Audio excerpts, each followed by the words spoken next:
हरे हरे हरे कृष्णा हरे कृष्णा। हरे कृष्णा। तो आप सभी भक्तों का हार्दिक स्वागत है आज के राम कथा में। तो आज हम लोग चर्चा कर रहे हैं श्री वाल्मीकि रामायण फर्स्ट कैंटो और इसके 6 chapter the residents of Ayodhya.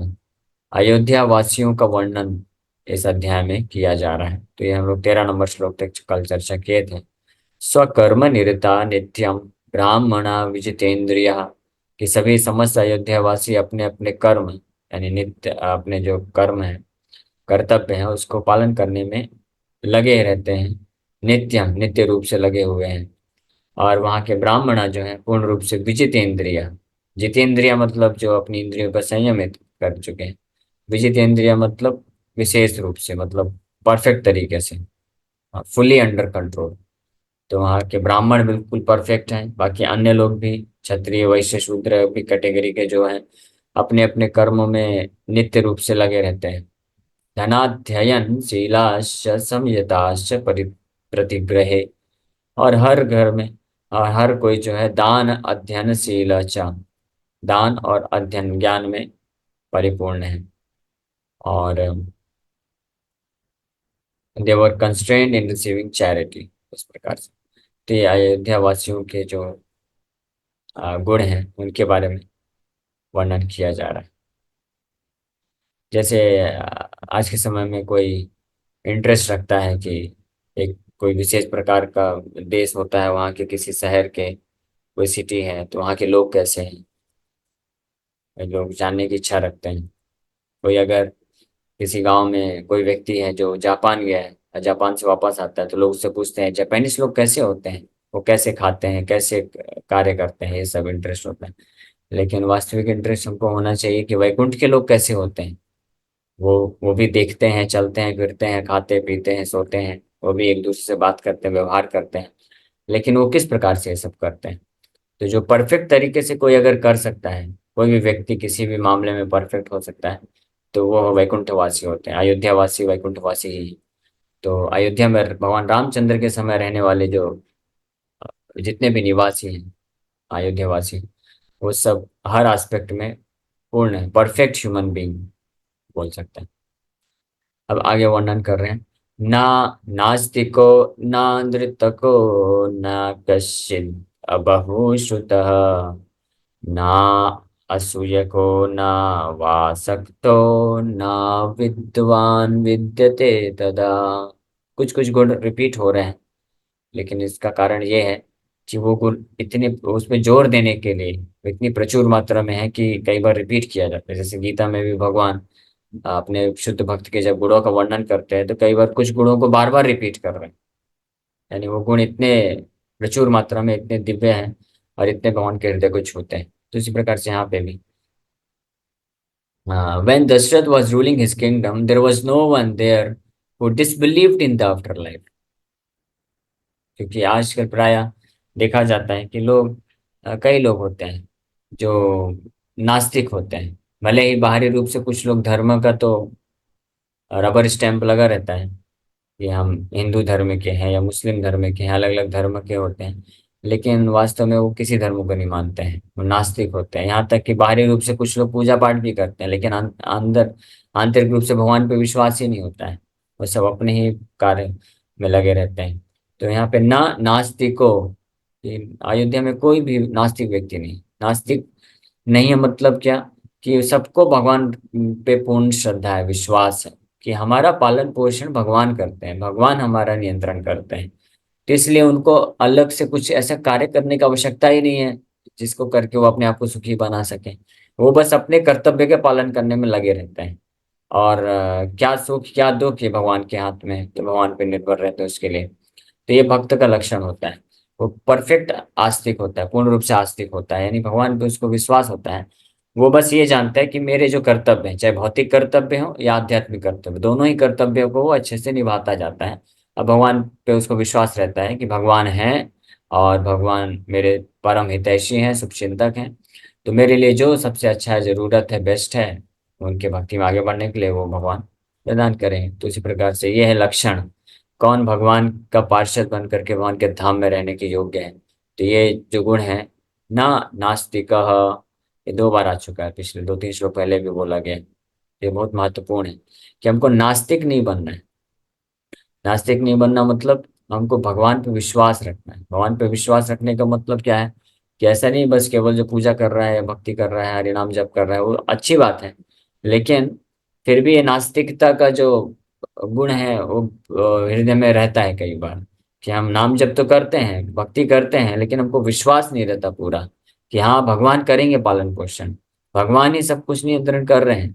तो हमको बस क्या करना है, हमको अपने कर्तव्यों का पालन करना है, क्योंकि वो भगवान के द्वारा दिया हुआ कर्तव्य है, कार्य है, तो वो सेवा के रूप में करना है। लेकिन पालन पोषण और हमको प्रगति कराना है भक्ति में और अन्य भौतिक रूप से, आध्यात्मिक रूप से जो भी हमको जरूरत है, तो भगवान है हमारा सब कुछ करने के लिए, टेक केयर करने के लिए। वो ये विश्वास रहता है उसको।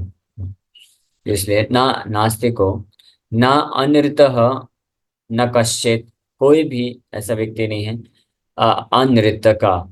अनृत का मतलब कि जो झूठ बोलता, कोई भी झूठ नहीं बोलता है। झूठ नहीं बोलता मतलब हर कोई सत्य पे आधारित है जीवन, यानी हर किसी को भगवान पे ये दोनों गुण कनेक्टेड हैं। जो आस्तिक होता है, यानी जिसको भगवान पे विश्वास होता है कि भगवान हमारे जीवन में हैं, मेरे साथ हैं, और भगवान हमारे परम हितैषी हैं, और मेरा एकमात्र कर्तव्य है कि मैं उनके आदेशों का पालन करूं, इसको बोलते हैं आस्तिक। इसको फेथ, आस्तिक मतलब one who has faith in God. तो वो व्यक्ति कभी जो है गलत चीज, असत्य नहीं बोल सकता, असत्य कर नहीं सकता, असत्य बोल नहीं सकता है। असत्य मतलब कि जो भगवान से अलग चीज है कुछ, यानी भगवान पे जो विश्वास ना रखने वाली वस्तु कोई ऐसी चीजें, तो वो ऐसा कभी नहीं बोलता, यानी भगवान पे निर्भर चीजों को ही वो बोलता है, भगवान से संबंधित, तो उसको बोला जाता है कि वो झूठ नहीं बोलता है। न कश्चित अबहुश्रुतः, who had learned several scriptures, no one is speaking untruth, no one who has learned several scriptures, no one was envious, there was no one there who disbelieved in the afterlife, no one is speaking untruth, no one who had learned several scriptures, no one was envious, कोई ईर्ष्यालु नहीं है, no one incapable of attaining goals pertaining to this life and the next, कोई भी सक्षम नहीं है, हर कोई सक्षम है, यानी कोई भी इनकेपेबल को क्या बोले, असमर्थ नहीं है, कोई भी असमर्थ नहीं है कि अपने इस भौतिक इस जीवन के और आगे के जीवन के लक्ष्य को प्राप्त ना कर सके। And no one who was unenlightened, कोई भी ऐसा नहीं है जो कि जिसके पास ज्ञान नहीं है, अनइनलाइटेंड। ना असूया को, असूया को मतलब ईर्ष्यालु नहीं है कोई, ना वासक्तो, ना अविद्वान विद्यते तथा, और न कश्चित अबहुश्रुता। अबहुश्रुता मतलब, बहुश्रुता मतलब बहुत सारे शास्त्रों को पढ़ लेना, और अबहुश्रुता मतलब बहुत सारे शास्त्रों को नहीं पढ़ना। हाँ, और फिर दूसरी तरफ बोला जा रहा है ना अविद्वान विद्यते तदा, कि वहां पे कोई ऐसा व्यक्ति नहीं है कि जो अविद्वान है, यानी हाँ हर किसी के पास पूर्ण ज्ञान भी है। और ये भी बोला जा रहा है कि कोई ऐसा नहीं है कि जो बहुत सारे शास्त्रों को पढ़ता हो। तो इसका मतलब क्या है, इसका मतलब ये है कि जो बहुत सारे शास्त्रों को पढ़ते हैं ना, वो जो है अपनी विद्वता को खो देते हैं। हाँ, वो बुद्धि उनकी भ्रष्ट हो जाती है, भ्रमित हो जाती है। क्यों? क्योंकि जो बहुत सारे अलग अलग प्रकार के, या बहुत शास्त्र सूचित करता है, बहुत श्रुता मतलब बहुत सारे शास्त्र सूचित करता है कि भक्ति के शास्त्र होते हैं, फिर अलग अलग कर्म मीमांसा के शास्त्र हैं, योग शास्त्र हैं, ज्ञान शास्त्र हैं, इस प्रकार कर्म कांडे के शास्त्र हैं। तो इस प्रकार के अलग अलग डिवीजन के शास्त्र हैं। कुछ लोग होते हैं पूरा खिचड़ी कर देते हैं, सब कर्म कांड से कुछ पढ़ लेंगे, कुछ ज्ञान कांड से, कुछ इधर से, कुछ भक्ति के शास्त्र, कुछ मायावादियों के शास्त्र, अब पूरा खिचड़ी ला करके एक जगह ला करके अलग अलग प्रकार के कंट्राडिक्टरी क्वेश्चन पूछेंगे। ऐसे लोग वास्तव में बहुत ही भ्रमित होते हैं। ये हमने देखा है कि उनके जीवन में कभी शांति नहीं मिल पाती, मन हमेशा बेचैन रहता है। कभी कभी हमारे क्लास में भी आ जाते हैं, और मेरे को भी कुछ लोग ऐसे मिल जाते हैं। वो उनको क्या समस्या क्या होती है, जो बहुत शास्त्रों को पढ़ते हैं अलग अलग प्रकार के, तो वो उनकी समस्या क्या होती है कि उनको जो बताया जा रहा है, जैसे कृष्ण भगवद गीता में जो बता रहे हैं, उसको समझने में उनका फोकस नहीं रहता है। उनका फोकस ये रहता है कि इसके विपरीत दूसरे शास्त्र में बोला गया है, लेकिन वैसा क्यों, वैसा प्रश्न पूछते हैं कि उधर उसमें उन्होंने ऐसा क्यों बोला। कृष्ण यहाँ पे ऐसा बोल रहे हैं, लेकिन वहां पे वो वाले ऐसा बोलते हैं, शंकराचार्य ऐसा बोलते हैं, हाँ शिव पुराण में ऐसा बोला गया है, यहाँ पे कृष्ण ऐसा बोल रहे हैं। तो इस प्रकार से वो हमेशा भ्रमित रहते हैं, क्योंकि समस्या क्या होती है कि अलग अलग शास्त्रों को वो पढ़ते हैं स्वतंत्र रूप से। किसी गुरु, प्रामाणिक गुरु के मार्गदर्शन में नहीं पढ़ते, किसी वैष्णव के मार्गदर्शन में नहीं पढ़ते, अपने स्वतंत्र रूप से पढ़ते हैं, अपनी जितनी भी छोटी बुद्धि है उसके हिसाब से समझने का प्रयास करते हैं। फिर इतने सारे कंट्राडिक्शन मिलते हैं तो परेशान हो जाते हैं। हाँ, और फिर सबसे बड़ी समस्या, चलो ये तो समस्या है ही है कि बहुत सारे अलग अलग प्रकार के शास्त्रों को पढ़ करके कंफ्यूज हो जाना। लेकिन इससे बड़ी समस्या हो जाती है कि फिर वो समर्पण नहीं कर पाते हैं। हाँ, किसी वैष्णव के पास आकर के कि चलो हम सम्मसिव होकर के, समर्पित होकर के पूछें और उनसे जिज्ञासा करें। वो वहां पे जब जितने सारे अलग अलग शास्त्रों को कोई पढ़ लेता है तो वो सोचता है कि मैं ही सबसे ज्यादा विद्वान हूँ, अब मैं इसको फंसा दूंगा, क्योंकि ये तो भक्त वाले हैं, ये तो हरे कृष्ण वाले हैं, ये तो केवल भागवत गीता और ये सब शास्त्र पढ़ते हैं। और मैं इनको पूछूंगा कि मायावादी शास्त्रों से ला करके कुछ पूछूंगे कि मायावादी का शास्त्र तो पढ़ते नहीं। तो इस प्रकार से वो अपने ही पॉइंट को, अपनी विद्वता को प्रस्तुत करने में ही उलझ जाते हैं, अपने आप को प्रूव करने में उलझ जाते हैं, महान दिखाने में उलझ जाते हैं। इस प्रकार से वो लाभ भी नहीं उठा पाते हैं वैष्णव का संग करने के लिए। प्रभुपाद जी बताते हैं कि जब हम गुरु का आश्रय लेते हैं तो गुरु स्वीकार करना मतलब ये नहीं होता है कि गुरु से जिज्ञासा, प्रश्न परिप्रश्न ना में बताते हुए प्रभुपाद जी बोलते हैं कि गुरु से जिज्ञासा करना, प्रश्न पूछने में ये भाव नहीं होना चाहिए कि let me check how much he knows better than me, कि चलो मैं इसको टेस्ट करता हूँ कि ये मेरे से कितना अच्छा जानता है। हाँ, how much he can talk with me, Prabhupada जैसा वर्ड यूज करते हैं, let me check how much he can talk with me, ये मेरे से कितना बातचीत कर सकता है, कितना तर्क वितर्क कर सकता है। So that is not the purpose of approaching a spiritual master. आध्यात्मिक गुरु को के पास जाके जिज्ञासा करने का ये उद्देश्य नहीं होता है। ऐसे ऐसे केसेस में फिर क्या होते हैं, जो वैष्णव गुरु होते हैं स्पेशली, वो अपना समय व्यर्थ नहीं गंवाना चाहते हैं, तो वो जनरली ऐसे लोगों को हरे कृष्णा बोल देते हैं हाथ जोड़ करके कि नहीं नहीं नहीं, हमारे पास समय नहीं है, हम नहीं जानते कुछ, आप कहीं और चले जाओ। हाँ, क्योंकि कोई फायदा नहीं है। तो जो भगवान के भक्तों का एक महान गुण यहाँ पे बताया गया है कि अयोध्या वासी, या वैकुंठ वासी या भगवान के भक्त हैं, अबहुष न कश्चिद अबहुश्रुता, कि ऐसा नहीं कि बहुत ज्यादा भ्रमित है, बहुत ज्यादा उनका डाइवर्टेड नहीं है कि भक्ति के शास्त्र को भी पढ़ते हैं फिर उधर भी पढ़ते हैं। जैसे कहावत है, फेमस कहावत है, बोलते हैं गंगा गए गंगा दास, यमुना गए यमुना दास।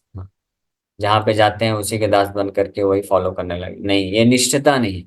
कृष्ण भक्त की निष्ठता क्या है कि उन एक निष्ठ होता है कि हाँ, भगवान कृष्ण ने जो भगवत गीता में बोला वही परम सत्य है। हाँ, और क्योंकि भगवान कृष्ण परम भगवान है, श्री भगवान वाचा, सारे शास्त्रों का ये एकमात्र निर्णय है, सारे महान अथॉरिटी जितने भी महान आचार्य हुए हैं सबका ये निर्णय है कि कृष्णस्तु भगवान स्वयं, धर्मम तो साक्षात भगवत प्रणीतम। भगवत प्रणीतम मतलब भगवान के मुख से जो निकला है, भगवान जो स्थापित करते हैं वही धर्म है। बाकी सब जो है या तो अधर्म है, या तो धोखा देने वाले धर्म है, और या तो धर्म के कुछ आंशिक सत्य को प्रस्तुत करते हैं। हाँ, अलग अलग, यहाँ तक कि कई ऐसे मुनि भी हैं, ऐसे ऋषि भी हैं जो कि बहुत तपस्या करके कुछ उन्होंने भी शास्त्रों की रचना की है, अलग अलग दर्शन को प्रस्तुत किए हैं, लेकिन वो भी जो है पूर्ण सत्य को अभिव्यक्त नहीं करता। ये हमने सुबह भागवत की क्लास में भी चर्चा किया। इसलिए जो वैष्णव भक्त होते हैं, ये जो शुद्ध भक्ति को करना चाहते हैं कृष्ण के प्रति, उनका एकमात्र फोकस होता है कि वो भक्ति संबंधित ग्रंथों का ही अध्ययन करते हैं, उन्हीं को पढ़ते हैं, उन्हीं को पालन करते हैं, और अपने चित्त को ज्यादा भ्रमित नहीं करते हैं इधर उधर। और श्रील भक्ति विनोद ठाकुर तो बहुत ही स्ट्रेट फॉरवर्ड होकर के हरिनाम चिंतामणि ग्रंथ में आप प्राप्त कर लेंगे। उसमें जब चौथे नाम अपराध के बारे में भक्ति विनोद ठाकुर वर्णन करते हैं तो स्पष्ट लिखते हैं कि जो षट दर्शन फिलॉसफी प्रस्तुत करने वाले ऋषि मुनि हुए हैं, ये सब नाम अपराधी हैं, और इनके द्वारा जो शास्त्र दिए गए हैं, कर्म मीमांसा के शास्त्र, योग शास्त्र, ज्ञान शास्त्र, कर्म कांड शास्त्र, ये शास्त्रों को जो पढ़ेगा तो वो भी जो है चौथे नाम अपराध को करेगा, और कभी उसके हृदय में हरिनाम प्रभु प्रकट नहीं होंगे, वो नाम अपराध उससे हो रहा है। तो इसलिए भक्ति ठाकुर रिकमेंड करते हैं कि अवैष्णव डिवोटी एक भक्त जिसका एकमात्र इंटरेस्ट है वो कृष्ण की शुद्ध भक्ति को प्राप्त करना चाहता है, तो he must never read any other scriptures other than devotional scriptures. भक्ति शास्त्र को छोड़ करके और कुछ पढ़ना ही नहीं चाहिए उसको, क्योंकि वो विष की तरह कार्य करेगा। और टाइम वेस्ट तो है ही है, लेकिन साथ ही साथ में विष की तरह भी कार्य करेगा। तो इसलिए अबहुश्रुता यहाँ पे इस बात को व्यक्त करता है कि who had learned, no one who had learned several scriptures, बहुत सारे शास्त्रों को पढ़ के भ्रमित नहीं होते। This verse is about the residents of Dasharatha kingdom outside Ayodhya, therefore the author is not stating anything redundant here. हाँ, तो एक और इम्पोर्टेंट चीज है कि यहाँ पे ये भी बता रहे हैं कि इनके किंगडम की बात की जा रही है, दशरथ महाराज के राज्य की बात की जा रही है। तो पिछले कई श्लोकों में तो अयोध्या वासियों का वर्णन किया गया है, यहाँ तक कि दशरथ महाराज की तो कैपिटल थी अयोध्या, राजधानी है। तो वहां पे तो जो रहने वाले वासी निवासी हैं अयोध्या वासी, उनके गुणों को तो उनके बारे में तो हमने पिछले श्लोक में चर्चा किया। अब इस श्लोक में बता रहे हैं कि उनके राज्य में भी, उनका जितना भी किंगडम था, यानी पूरी पृथ्वी ही उनके किंगडम थी, उनके राज्य में भी जो लोग थे उसका भी उन्होंने इस प्रकार से पालन पोषण किया था कि वो सब के अंदर भी ऐसे ऐसे इस प्रकार के गुण विद्यमान थे। जैसे परीक्षित महाराज के भी राज्य में ऐसे गुण विद्यमान थे कि कोई भी जो है किसी भी प्रकार के पाप कर्म नहीं कर रहा है, हर कोई धर्म में लगे हुए हैं, भगवान की भक्ति में है, धर्म का पालन कर रहे हैं। तो ये कुछ प्रभाव होते हैं जब ऐसे महान कोई शुद्ध वैष्णव राज्य करते हैं, तो वो इस प्रकार से उनके किंगडम में, राज्य में सब लोग उससे प्रभावित होकर के धर्म का आचरण करते हैं। ओके, सो यहीं पे विराम करेंगे। Thank you very much. किसी भक्त का कोई प्रश्न है तो पूछ सकते हैं। हरे कृष्ण। प्रभु जी, कल आप बता रहे थे शाम वाली क्लास में, कल 7 बजे, कि मैंने सुना कि आप बोल रहे थे भक्ति जो है इंसान 3 प्रकार से करता है। तो कुछ लोग थोड़ी भक्ति किए, कुछ लोग थोड़ा और ज्यादा किए, कुछ लोग और अति उत्तम किए, फिर उनको नेक्स्ट मतलब अगला जन्म जो मिलता है तो उसी के फलस्वरूप मिलता है। मतलब अच्छी फैमिली में गए, फिर कुछ भक्त के मतलब उसमें गए, हाँ कुछ हाँ, समझा रहे थे। यस हाँ, तो प्रश्न क्या है आपका? प्रश्न यही है कि मैं सुन नहीं पाई थी, मैंने थोड़ा सा बस सुना था कि कौन अच्छा कहाँ अच्छा, जाता है। ठीक है ठीक है। तो इसका आप गीता का 6 अध्याय के आखिरी के 10-12 श्लोक पढ़ लीजिए। वहां पे भगवान कृष्ण इसके बारे में बताते हैं। अर्जुन ने प्रश्न पूछा था कि अगर कोई जी आपकी भक्ति मार्ग में लग तो गया माया को छोड़ करके, लेकिन वो फिर वापस से माया में फंस गया, तो उसका तो नुकसान हो जाएगा भगवान। तो भगवान बोलते हैं नहीं नहीं अर्जुन, आप टेंशन मत लो, नुकसान नहीं होगा। अगर कोई भक्ति करते करते कंप्लीट नहीं भी कर पाए तो ये उसको गति मिलेगी। तो भगवान उसको बड़े विस्तार से बताते हैं। तो पढ़िए, आपको बहुत कॉन्फिडेंस मिलेगा। तात्पर्य के साथ, रूपा जी के तात्पर्य के साथ पढ़ डालिए उसको, और बहुत सुंदर तरीके से भगवान बताते हैं वहाँ पे। जी सो ये प्रभु जी। क्वेश्चन है कि वैष्णव अपराध क्या होता है। वैष्णव अपराध का मतलब होता है कि किसी वैष्णव को जो है दुख देना या कष्ट पहुंचाना, या उनका निंदा करना, उनके दोषों को अन्य लोगों तक पहुंचाना, तो इसको वैष्णव अपराध बोला जाता है। और ये वैष्णव अपराध बहुत ही डेंजरस होता है।